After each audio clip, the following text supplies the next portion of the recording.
Hey, good morning, everybody. Happy Monday. It is, I guess, a mild Monday morning, 47 degrees currently. Gonna be high around 65 with a 15 or so percent chance of precipitation starting around lunchtime. 5:31 is the sunrise, and 7:59 is the sunset. So sunset's almost after 8.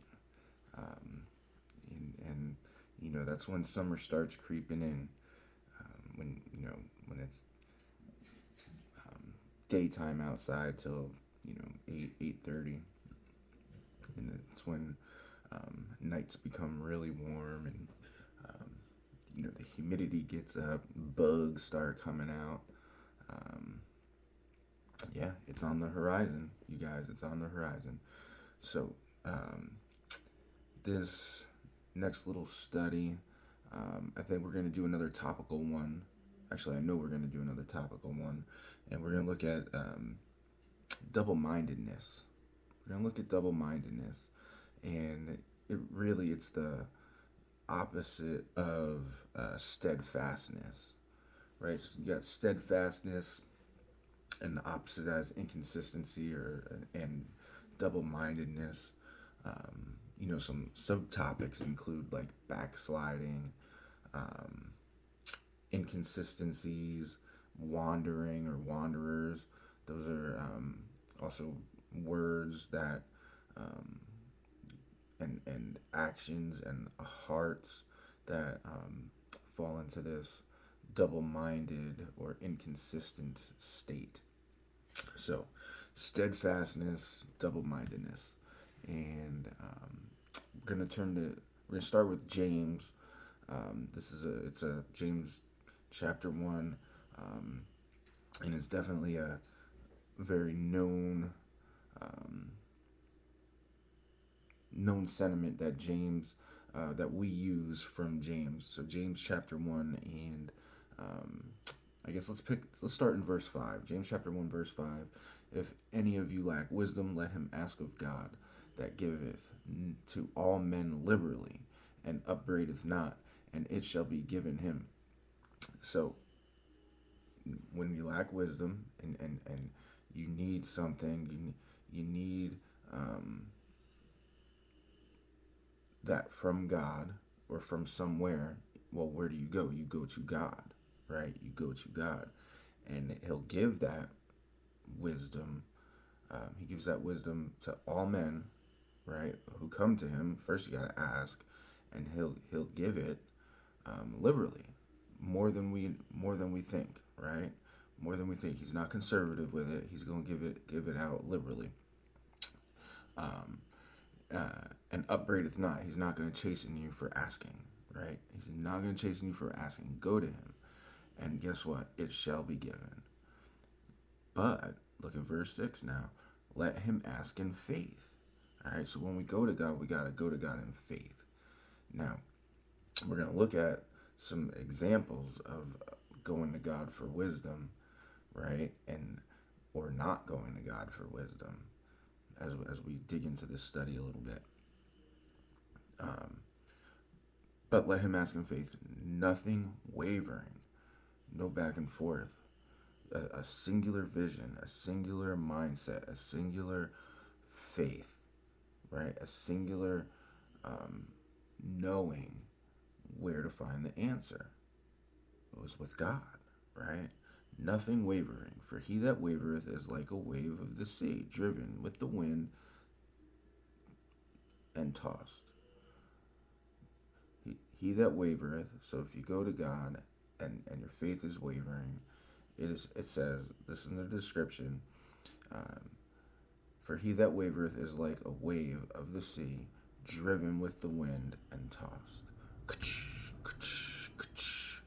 And that wave, when it hits the jetty, it splashes, or that wave when it hits a rock or a wall or a boat, right?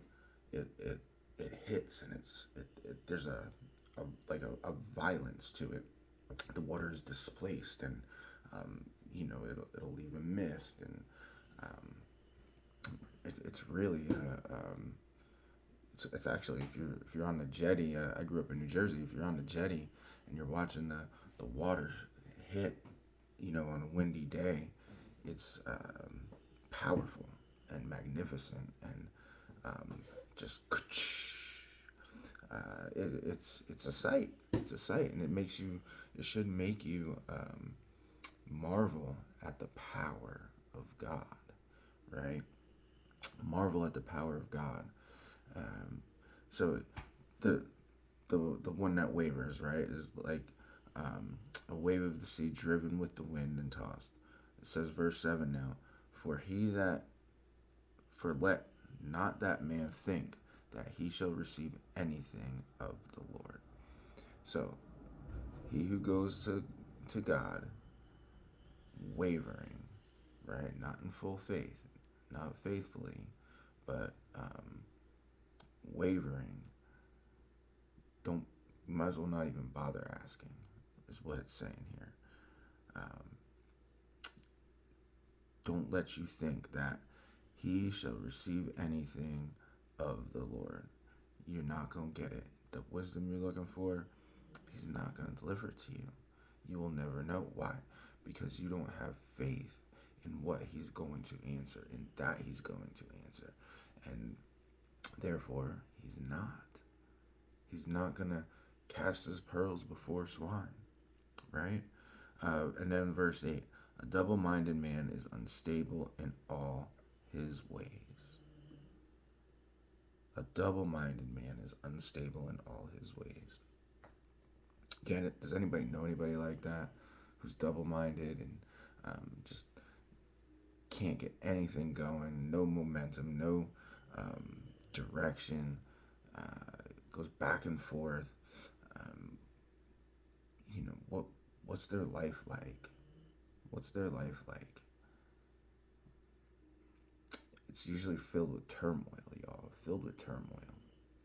So we'll let this be our 6, 7, and 8 anyway. We'll let James chapter 1, verses 6 through 8 and 5, I guess, be our thematic verses for this study. Okay. But let him ask in faith, nothing wavering, for he that wavereth is like a wave of the sea, driven with the wind and tossed. For let not that man think that he shall receive anything of the Lord. A double-minded man is unstable in all his ways. A double-minded man is unstable in all his ways. So, let's look at some of this. So, steadfastness. On the other side of double-minded is steadfastness. And so I found an example. Let's go to Joshua 23. And just so, because going into these last two studies, we were in the New Testament primarily. We studied John, right? We walked through the entire book of John leading into Easter. So I've been looking for more Old Testament scripture references as we go along, but I'll sprinkle some New Testament stuff in. Joshua in chapter 23. So this is towards the end of Joshua's life, and he's come into the promised land. They've given the inheritance, and it says in chapter 23 and verse 1, a long time afterward, when the Lord had given rest to Israel from all their surrounding enemies, and Joshua was old and well advanced in his years, he summoned all Israel, its elders and its heads, its judges and officers, and said to them, I am now old and well advanced in years. Okay? So the leadership, Joshua, who's brought them into the promised land, brought Israel into the promise, right? Has upheld the law of Moses, right? Continued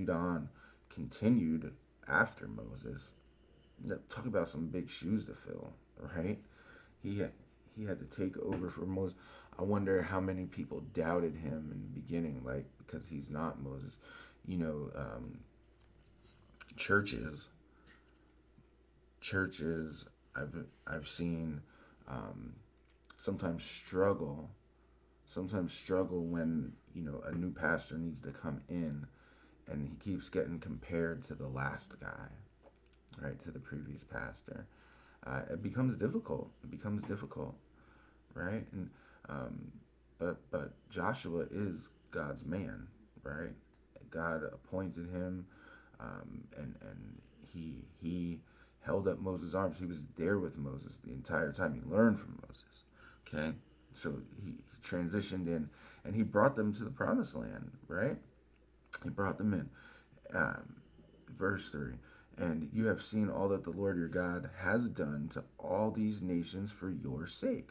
For it is the Lord your God who has fought for you. So, do you guys know?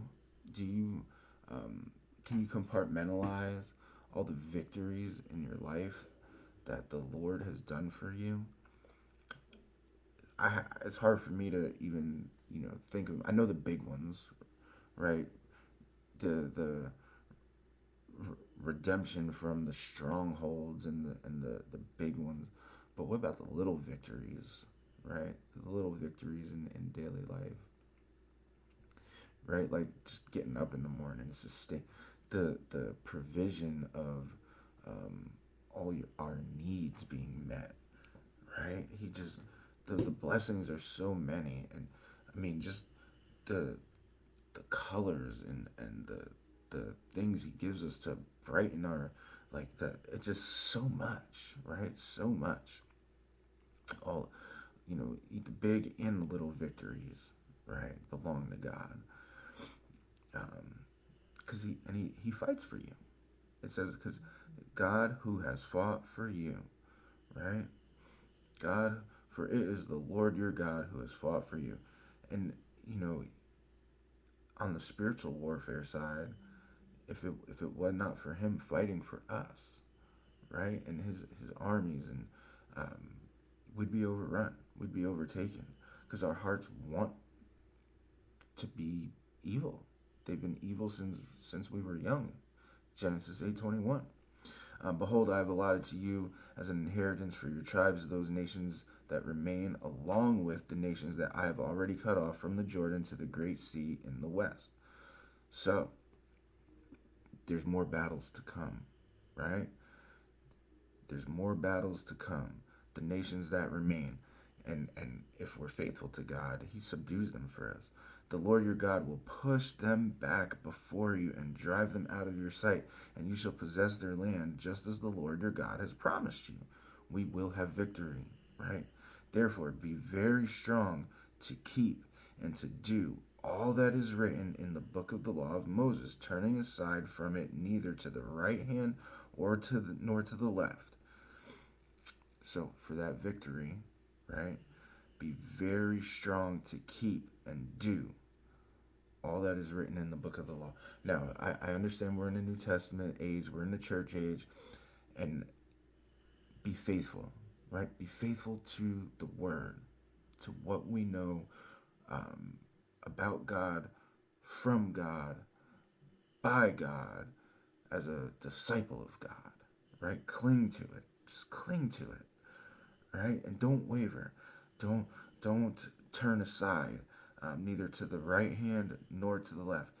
And then he says in verse 7 that you may not mix with these nations remaining among you, or make mention of the names of their gods, or swear by them, or serve them, or bow down to them, but you shall cling to the Lord your God, just as you have done to this day.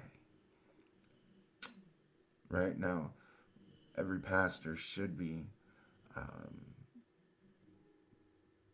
um, sorry, I lost the word there. Every pastor should be pointing the people to be clinging to the Lord your God for this victory, right? And no wavering. There shouldn't be, um, you know, well, look to the government or look to this or look to that.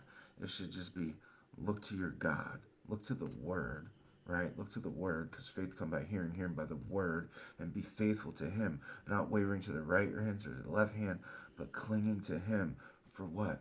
For the victory. For the victory. You know, the law, the hardest thing to be in this world, I believe, is a Christian man. And the only way to do it is being faithful to God, clinging to His Word. All right, y'all.